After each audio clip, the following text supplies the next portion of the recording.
So hello everyone, my name is Pankaj Vaghela और आज का जो हमारा टॉपिक है इलेक्ट्रिक फ्लक्स। चलिए शुरू करते हैं अकॉर्डिंग टू एनसीईआरटी। सबसे पहले डेफिनेशन देखिए, number of field line which is passing through a given area is called the flux.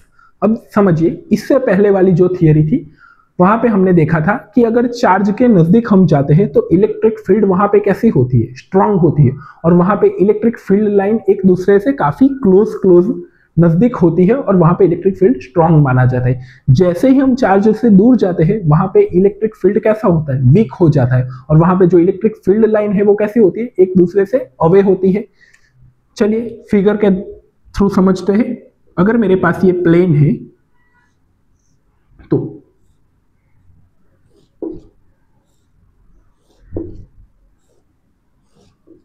चलिए अब इस प्लेन में देखिए, यहां पे जो इलेक्ट्रिक फील्ड लाइन है वो इस प्लेन रखा है उसमें से पास हो रही है। ठीक है, एक और मैं यहां पे फिगर ड्रॉ करता हूं। अब देखिएगा,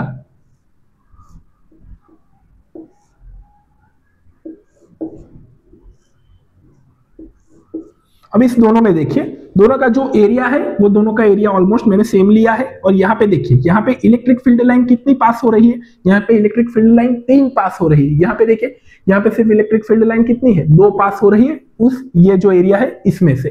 तो यहाँ पे इसका मतलब क्या है, यहाँ पे इलेक्ट्रिक फील्ड कैसा है, स्ट्रॉन्ग है, क्योंकि यहाँ पर जो लाइन है वो कैसी है, एक दूसरे से क्लोज है। जब यहाँ पे देखिए जो लाइन है वो एक दूसरे से दूर है, अवे है, तो यहाँ पे इलेक्ट्रिक फील्ड कैसा है, वीक है। ठीक है, तो अब फ्लक्स स्टार्ट करने से पहले मुझे थोड़ी आपको इंफॉर्मेशन देनी है, वो है एरिया वेक्टर के बारे में। फिर एरिया वेक्टर के बारे में जानने के बाद हम आगे देखेंगे।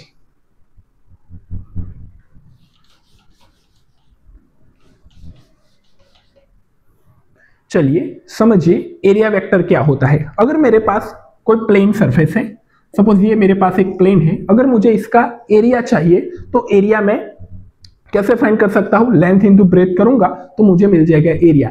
लेकिन जो एरिया क्वांटिटी है वो एक वेक्टर क्वांटिटी है, इसका मतलब उसका मैग्नीट्यूड भी है और उसकी डायरेक्शन भी है। सपोज अगर मैं इसकी बात करूं, सपोज ये मेरे पास एक प्लेन है, अगर इस प्लेन का जो एरिया वेक्टर है वो 2 साइड होगा, या तो ये यहां बाहर की ओर होगा या फिर पीछे की ओर होगा। ठीक है, अगर मैंने इस प्लेन को ऐसे रखा तो इसका एरिया वेक्टर इस डायरेक्शन में होगा या तो फिर इस डायरेक्शन में होगा। ये बात हुई ओपन सरफेस के लिए, तो इसका जो एरिया वेक्टर है वो बाहर की ओर होगा या फिर अंदर की ओर होगा। सपोज ये एरिया वेक्टर है, ये जो फिगर है इसको मैंने कुछ यूं ड्रॉ किया है, तो एरिया वेक्टर उसका इस डायरेक्शन में होगा या फिर इस डायरेक्शन में होगा। सपोज अगर ये जो बात है ये ओपन सरफेस की है, अगर सपोज क्लोज सरफेस है तो उसका एरिया वेक्टर कैसे रहेगा वो आप समझ लीजिए।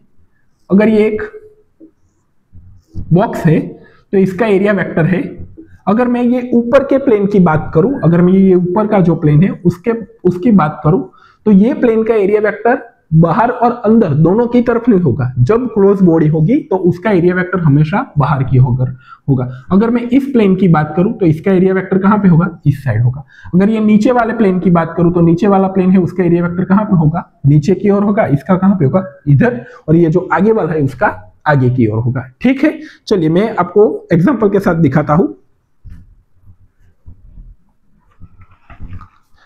सपोज ये एक क्लोज बॉडी है, तो जो इसका एरिया वेक्टर है वो ऊपर होगा, इसका एरिया वेक्टर नीचे होगा, इसका एरिया वेक्टर यहां पे होगा, इसका यहां पे होगा, इसका यहां पे होगा और इसका पीछे की साइड होगा। ठीक है, आई होप ये आपको क्लियर हो गया होगा एरिया वेक्टर के बारे में। चलिए अब समझते हैं flux according to NCERT. NCERT में एक पहला एग्जांपल दिया गया है फ्लक्स को समझाने के लिए, लिक्विड फ्लक्स, वो समझते हैं। सपोज कोई लिक्विड है जो v वेलोसिटी से आगे बढ़ रहा है, ये जो लिक्विड है उसकी वेलोसिटी कितनी है, v है, और मैं यहां पे क्या रखता हूं, एक प्लेन है छोटा सा जिसका जो एरिया है, एक प्लेन है छोटा सा जिसका जो एरिया है वो है डेल्टा एस। ये जो एरिया है इसका कितना है, डेल्टा एस है। और यहां पे देखिए ये प्लेन है तो इसके एरिया वेक्टर हो गए, या तो इसका एरिया वेक्टर आगे की ओर होगा या तो इसका एरिया वेक्टर पीछे की ओर होगा। तो क्या होगा, सपोज यहां पे मैं ऐसे एज्यूम करता हूं कि इसका एरिया वेक्टर इस डायरेक्शन में है, तो यहां पे देखिए वेलोसिटी की डायरेक्शन और जो एरिया वेक्टर डेल्टा एस है उसकी डायरेक्शन कैसी है, एक ही डायरेक्शन में है। अगर आप इसे 2 डायमेंशन में समझना चाहे तो कुछ इस तरह से है। ये v वेलोसिटी से लिक्विड मोशन कर रहा है, फ्लो कर रहा है, और यहाँ पे ये हमने प्लेन रखा है, और ये क्या है, उसका एरिया वेक्टर है। ठीक है, तो यहाँ पे देखिए, तो जो अब देखिए कि जो नंबर ऑफ वॉल्यूम जो लिक्विड है उसका वॉल्यूम है वो 1 सेकंड में इस एरिया वेक्टर, जो ये एरिया है, इसमें से कितना पसार होता है, कितना पास होता है। ध्यान से समझिए मैं क्या बोल रहा हूं कि जो वॉल्यूम ऑफ लिक्विड है वो 1 सेकंड में, उसको एनसीईआरटी में बोला गया है flow of rate of liquid. ठीक है, तो जो लिक्विड का वॉल्यूम है वो 1 सेकंड में इस जो एरिया है उसमें से कितना पसार होता है, पास होता है, अगर वो हमें ढूंढना है तो वो किस पर डिपेंड करता है, वो किस पर डिपेंड करता है, वो डिपेंड करता है वेलोसिटी और एरिया वेक्टर पे। अब समझिए ये क्या है, फ्लो रेट ऑफ लिक्विड। ठीक है, अब यहां पे देखिए v क्या है, वेलोसिटी है। जितनी ज्यादा वेलोसिटी होगी उतना लिक्विड पास होगा, यहां उतनी स्पीड से लिक्विड यहां पे पास होगा 1 सेकंड में।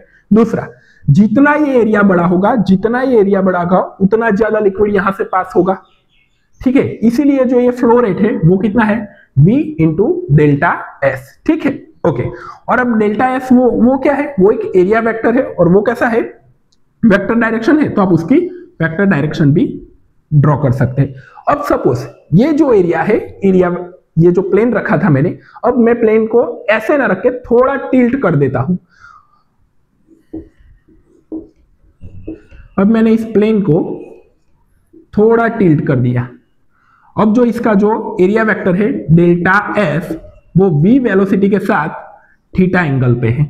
v वेलोसिटी से जो ये लिक्विड फ्लो कर रहा है उसके साथ कितना एंगल बना रहा है, थीटा एंगल बना रहा है। तो अब हम डेल्टा एस का कौन सा कंपोनेंट लेंगे, तो हम डेल्टा एस का जो v डायरेक्शन में कंपोनेंट होगा वो लेंगे, यानी कि जो इक्वेशन आएगी वो क्या आएगी, v इंटू डेल्टा एस का यहां पे कौन सा कंपोनेंट होगा, डेल्टा एस कॉस थीटा। तो ये एक एग्जांपल दिया गया है आपके अंदर। Flux 5 is equal to E dot delta S. चलिए, अगर मैं डेल्टा एस भी कैसा है, एरिया वेक्टर है, और वो भी कैसा है, वेक्टर है। ओके, यहां पे देखिए अगर मैं इस डॉट प्रोडक्ट को रिमूव करता हूं तो क्या आएगा, 5 इज इक्वल टू ई, इस ई का मैग्नीट्यूड, एरिया का मैग्नीट्यूड इंटू कॉस थीटा। जब हम डॉट प्रोडक्ट रिमूव करते हैं तो क्या आता है, कॉस थीटा। चलिए, तो ये रहा फ्लक्स का formula, 5 is equal to E dot delta S, और हम बोल सकते हैं E delta S cos theta. Theta क्या है, थीटा है एंगल इलेक्ट्रिक फील्ड और डेल्टा एस के बीच का। अगर मैं फ्लक्स का यूनिट की बात करूं तो इलेक्ट्रिक फील्ड का यूनिट क्या है, E is equal to F by Q था, तो न्यूटन पर कूलम। डेल्टा एस का क्या है, एरिया है, तो एरिया का क्या होगा, मीटर स्क्वायर होगा। और आप इसे इस तरह भी लिख सकते हैं, newton coulomb inverse metre square. ठीक है, तो ये उसके यूनिट की बात हुई। चलिए, अब आगे देखिए, ये मैं आपको समझाता हूं। पिछली थियरी में हमने देखा था कि जो नंबर ऑफ फील्ड लाइन है वो किसी एरिया में से पास हो रही थी। जो एरिया क्यू चार्ज के नजदीक था वहां पर जो फील्ड लाइन थी वो एक दूसरे से काफी क्लोज थी।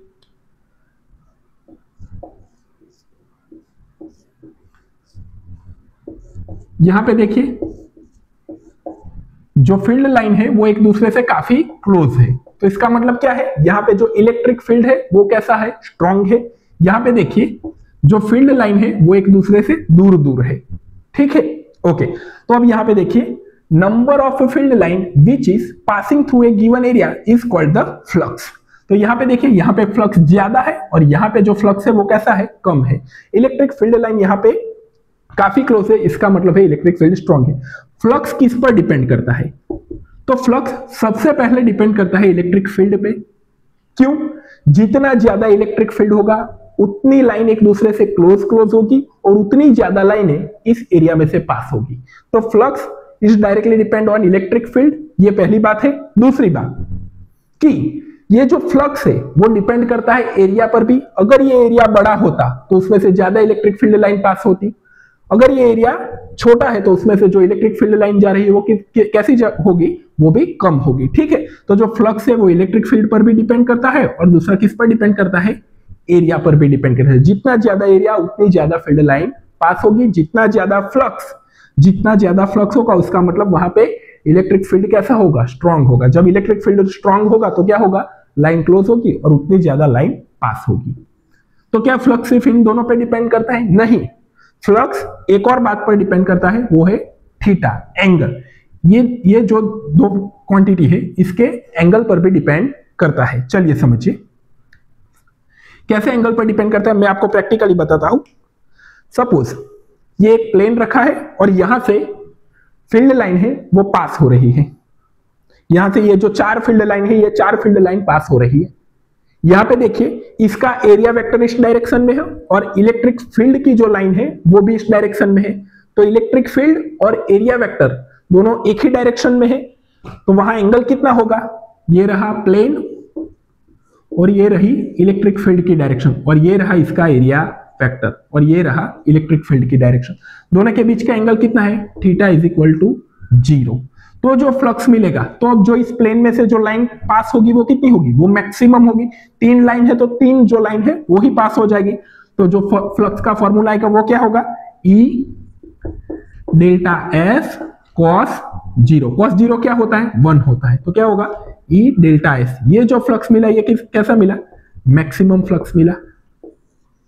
ठीक है, तो ये एक एमसीक्यू में आता है स्टेट बोर्ड एग्जाम में। ओके चलिए आगे देखिए। सपोज अब मैं क्या करता हूं कि ये जो प्लेन है इसको ऐसे न रख के, अभी 4 फील्ड लाइन इसमें से पास हो रही, इसको मैं थोड़ा टिल्ट कर देता हूं। इलेक्ट्रिक फील्ड लाइन अब कितनी पास हो रही है, अब इसमें से कितनी पास हो रही है, सिर्फ 2 ही हो रही है। अगर मैं इसे ज्यादा टिल्ट करके कुछ इस तरह से रख दूं तो अब इसका एरिया वेक्टर कहां पे आ जाएगा, ऊपर की ओर आ जाएगा। अब जो इसका एरिया वेक्टर है वो कहां पे होगा, ऊपर की ओर होगा। देखिए एरिया वेक्टर ऊपर की ओर है और इलेक्ट्रिक फील्ड लाइन यहां से जा रही है। तो अब प्लेन में से कोई इलेक्ट्रिक फील्ड पास नहीं हो रही है, यहां से इसको छूकर ऐसे इलेक्ट्रिक फील्ड लाइन निकल रही है। ठीक है, एरिया वेक्टर ऊपर की तरफ है। यहां पे देखिए, यहां पे इलेक्ट्रिक फील्ड लाइन और एरिया वेक्टर दोनों के बीच में एंगल कितना था, 0 था। लेकिन यहां पे देखिए अब मैं क्या करता हूं, इसको 90 डिग्री पर रोटेट कर देता हूं। 90 डिग्री पर रोटेट करने से इसका एरिया वेक्टर ऊपर आ गया। अब एरिया वेक्टर ऊपर है तो ये जो सरफेस है, ये जो हमने प्लेन लिया है, इसमें से कोई लाइन पास नहीं होगी। अब ये जो 4 इलेक्ट्रिक फील्ड लाइन है वो इसको टच करके जाएगी, लेकिन इसमें से पास नहीं होगी। तो यहां पे हमें फ्लक्स क्या मिलेगा, 0 मिलेगा। चलिए मैथमेटिकली समझते हैं।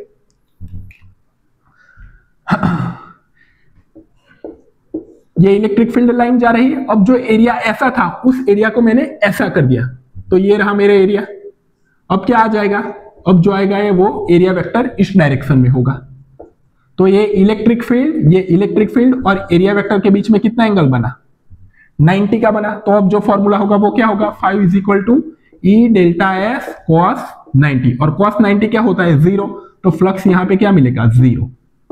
कब, जब थीटा कितना हो, 90 डिग्री। तो ये एक और एमसीक्यू है, कहां पे फ्लक्स की वैल्यू मैक्सिमम मिलती है और कहां पे फ्लक्स की वैल्यू मिनिमम मिलती है। ठीक है, इतना नोट कर लीजिए, फिर मैं आगे बताता हूं आपको।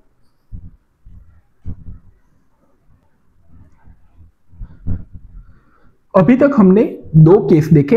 एक केस में इलेक्ट्रिक फील्ड की डायरेक्शन और एरिया वेक्टर की डायरेक्शन एक ही दिशा में थी, तब हमें जो फ्लक्स मिल रहा था वो मैक्सिमम मिल रहा था, E डेल्टा S। और दूसरा जो केस देखा वो क्या देखा कि एरिया वेक्टर परपेंडिकुलर है, नॉर्मल है, और इलेक्ट्रिक फील्ड इस डायरेक्शन में, दोनों एक दूसरे के साथ 90 का एंगल बनाते हैं। तो जो इलेक्ट्रिक फील्ड मिला वो, जो इलेक्ट्रिक फ्लक्स मिला वो कैसा मिला, 0 मिला।